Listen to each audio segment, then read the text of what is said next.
خاندانوں کے اندر ہوتا ہے، مدارس کے اندر ہوتا ہے، اور چند ایسی مثالیں ہمارے سامنے آئی ہیں جس میں بہت اعلیٰ درجے کے جو ایک مفتی صاحب بھی پکڑے گئے تھے اس میں. اسکولز میں بھی تو ہوتا ہے. ہاں، اس پر تو سخت ممانعت ہونی چاہیے. اس پر یہ تو قانوناً بھی منع ہے اور ہونا چاہیے. لیکن میں یہ دیکھتا ہوں کہ دنیا کے بہت سے ملکوں میں اس ہم جنسی کے بارے میں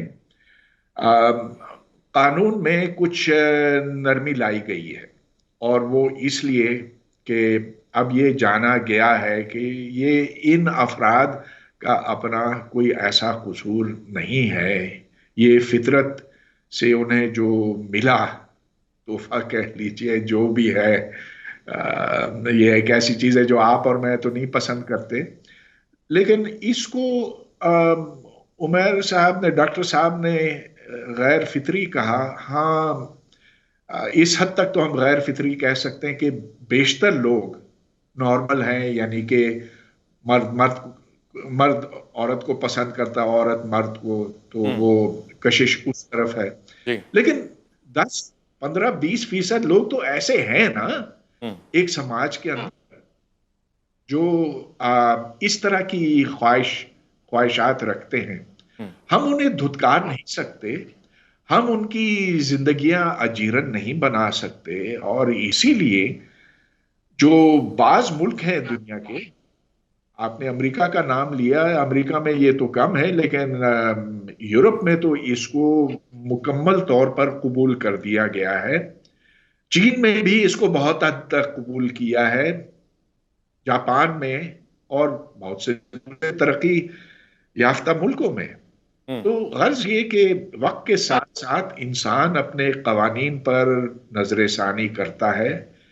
حالانکہ ان تمام ملکوں میں ایک زمانے میں یہ چیز انتہائی معیوب سمجھی جاتی تھی، لیکن وہاں اب چونکہ انہوں نے یہ دیکھا ہے کہ ہاں، سائنس ہمیں یہ بتاتی ہے، عقل ہمیں یہ بتاتی ہے کہ جو جس طرح سے ہم سماج کے لوگوں سے برتاؤ رکھتے ہیں اس میں وقت کے ساتھ تبدیلی آنی چاہیے. اچھا. جو قوانین ساکت اور جامد ہوتے ہیں وہاں پھر لوگ بہت پسماندہ ہو کے رہ جاتے ہیں. اب دیکھیے ہمارے ہاں بھی فرق آیا ہے نا. آج آپ دیکھیں، ہاں، سود والی بینکاری چلتی ہے، پورے پاکستان میں چلتی ہے، اور اسے آپ ختم نہیں کر سکتے. ٹھیک ہے. تصویر کشی، ٹیلی ویژن، یہ تمام چیزیں، فوٹوگرافی، فوٹو لینا، یہ منع ہوتا تھا، منع ہے بقول شریعت کے، لیکن عام ہے. آپ تصور ہی نہیں کر سکتے کہ اس کے بغیر آپ سماج چل. اس میں یو ایس ایمبیسی کی بات آتی ہی نہیں ہے. یہ تو پورے مغربی ممالک، کیا چین میں، جاپان میں، ہر جگہ ہے. تو اس میں کیا بات؟ متحدہ عرب امارات میں بھی اسے قبول کر دیا گیا. مجھے لگتا ہے کہ ڈاکٹر صاحب کو تھوڑی کنفیوژن ہے اس بارے میں. پہلی بات یہ ہے کہ بحیثیت ایک مسلمان ہم اپنے لیے جائز اور ناجائز، حلال اور حرام، صحیح یا غلط کا فیصلہ وحی کی روشنی میں کرتے ہیں. تو جب ہم یہ دیکھ رہے ہیں کہ اللہ تبارک و تعالیٰ نے اس عمل کو قرآن و سنت میں حرام قرار دے دیا ہے، تو ہمارے لیے پہلی بات یہ کہ کیونکہ یہ اللہ کی وحی قرآن کے خلاف ہے، لہٰذا ہمارے ہاں یہ لیگلائز نہیں ہو سکتا. دوسری بات یہ پاکستان کے قوانین کے خلاف ہے، لا آف دا لینڈ کے خلاف ہے. پاکستان میں اس کی کوئی گنجائش نہیں ہو سکتی. تیسری بنیادی بات یہ ہے کہ جب آپ لوگوں کو ان کی ہوس اور حرص اور نفسانی خواہشات میں کلیتاً جانوروں کی طرح آزاد چھوڑ دیں گے تو پھر اس کا نتیجہ کیا ہوگا؟ آج اگر کوئی یہ کہہ رہا ہے کہ میرا رجحان مردوں کا مردوں کی طرف، عورتوں کا عورتوں کی طرف ہو رہا ہے، تو ہو سکتا ہے کہ کل کوئی یہ کہے کہ میرا رجحان بچوں کی طرف ہوتا ہے. اور ہو سکتا ہے کہ بہت سے مرد ایسے بھی مل جائیں جو کہیں کہ ہمارا رجحان دوسرے لوگوں کی بیویوں کی طرف ہوتا ہے. تو آپ جو قانون سازی کرتے ہیں وہ لوگوں کی خواہشات کی بنیاد پر نہیں کرتے، بلکہ آپ کو یہ دیکھنا ہوتا ہے کہ جو میجورٹی آپ کے ملک کے اندر بسنے والی ہے، کیا وہ اپنے بچوں کو، اپنے بیٹوں کو، اپنی بیٹیوں کو اس جنسی ہوس کا شکار بننے اور نشانہ بننے کی اجازت دے سکتے ہیں؟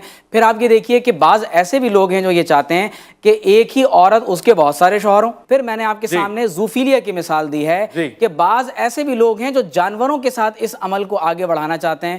تو میں یہ سمجھتا ہوں کہ ڈاکٹر صاحب کو بحیثیت ایک سائنسدان اس کے میڈیکلی کیا نقصانات ہو سکتے ہیں ڈاکٹر صاحب کا، کیونکہ سبجیکٹس ویسے فزکس ہے، اگر کسی آپ میڈیکل ڈاکٹر کو لے لیں تو وہ شاید زیادہ بہتر اس پہ بتا سکتا ہے کہ کس طرح سے اس کی وجہ سے جنسی امراض جو ہے وہ انسانوں میں پیدا ہوں گے، اور خاص طور پر جو نسل انسانی ہے اس کے تحفظ کو سب سے بڑا خطرہ لاحق ہوگا۔ میں تو اپنی قسمت کو روؤں گا، لیکن پھر میں کہوں گا کہ اچھا اگر تمہاری عمر 18 سال سے زیادہ ہو چکی ہے تو تم جاؤ، جو کرنا ہے سو کرو، شاید ہماری اتنی دوستی نہ رہے، لیکن تمہارا حق بنتا ہے، کیونکہ میں بحیثیت باپ کے تمہیں مجبور نہیں کر سکتا۔ میں سمجھتا ہوں کہ اللہ نے تمہیں جس طرف لے جانے کا جو تمہارے اندر رجحان پیدا کیا، وہ نہ تمہارا قصور ہے نہ میرا ہے، کیونکہ میں نے بھی اگرچہ تمہیں پیدا کیا لیکن وہ میرے اختیار میں نہیں تھا۔ تو میں کہوں گا ٹھیک ہے بیٹی، جاؤ جو کرنا ہے کرو۔ لیکن بہرحال یہ پاکستان میں اس کی اجازت یا مسلم دنیا میں ہے۔ دیکھیے جو لوگ بھی اللہ کو مانتے ہیں، تمام سیمیٹک ریلیجنز میں کرسچنز، جوز اور مسلمز، دنیا کی ایک بہت بڑی آبادی جو اربوں پر مشتمل ہے، اور تمام وہ انسان جو فطرت کو قبول کرتے ہیں، اس کے لیے کسی مذہب کا ماننا ضروری نہیں ہے۔ جو کسی مذہب کو نہیں بھی مانتے ہیں ان کو بھی معلوم ہے کہ یہ انسان کی فطرت اور اس کی جبلت کے خلاف ہے، اور جو لوگ اپنی فطرت سے جنگ کریں گے تو ظاہر ہے کہ پھر نتائج دنیا کے سامنے ہیں۔